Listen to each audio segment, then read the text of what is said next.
Hi again, it's Kyla with Kyla Martin Coaching, helping you uncover and live the life you imagined.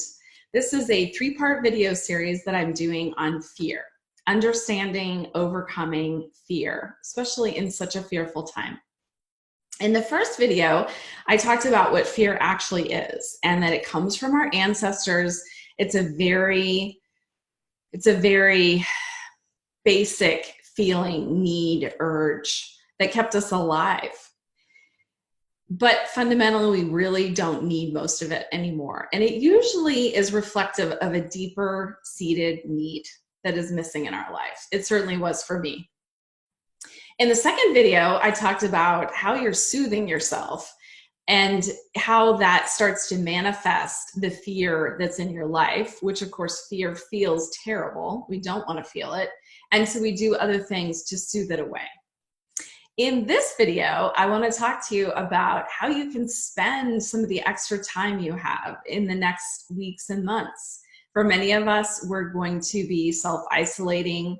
The things that we did in the outside world, many of which have come to a halt.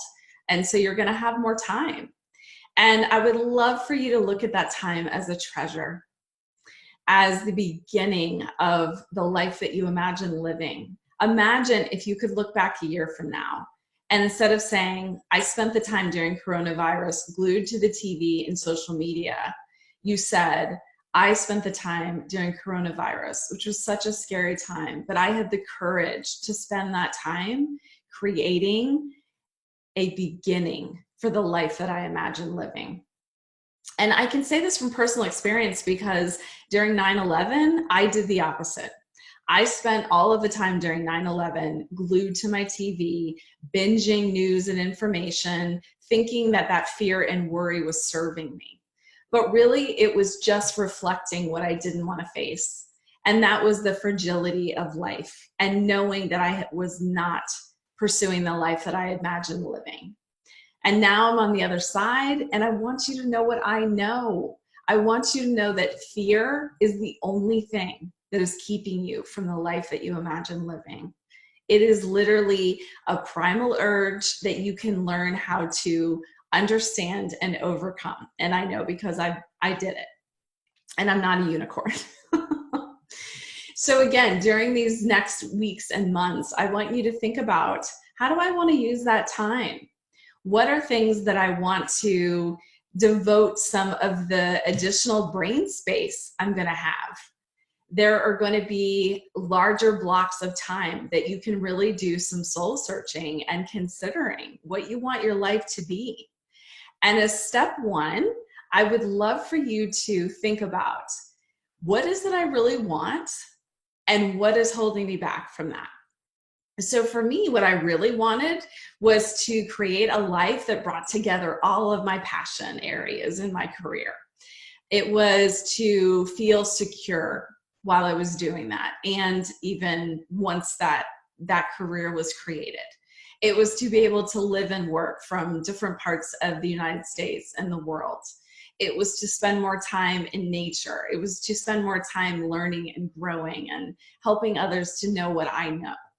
So for you, what is your life imagined? What does it look like? What do you want to be able to say at the end of your life? That is step one in your journey, is to begin to uncover that clarity. And if you need more help, reach out to me. I have some great questions that help with that uncovering process.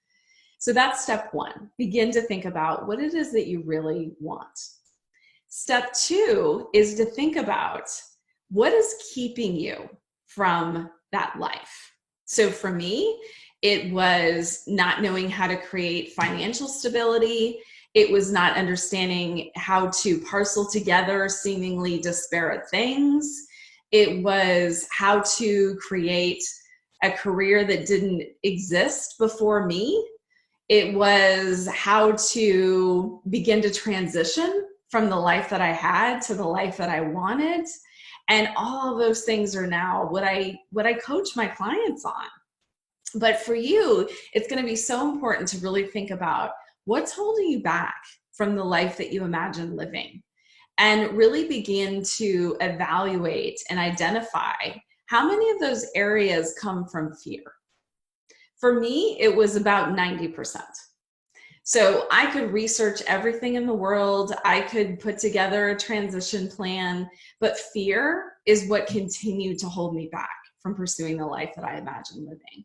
And that's why I want you to know that fear is a leftover construct in many ways from our primal ancestors. For the most part, we don't need it anymore. It, as I said in the first video, it pretends to be necessary, but it's really not. So as you have a little bit more mental space and time over the coming weeks and months, think about, what is it that I really want out of my life? And then what's holding me back from getting that? And begin to just evaluate if the reasons that you're not pursuing the life you imagined are serving you. And what you would want to say at the end of your life. And if I spend a lot of time in fear and worry is one of them. I doubt it is. As always, I'm here cheering you on. I'd love to help you in any way I can. Take care of yourself.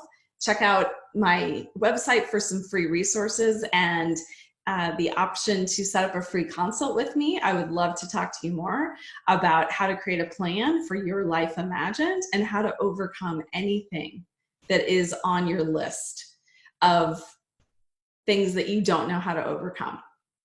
Again, take care of yourself and your families. Have a great one.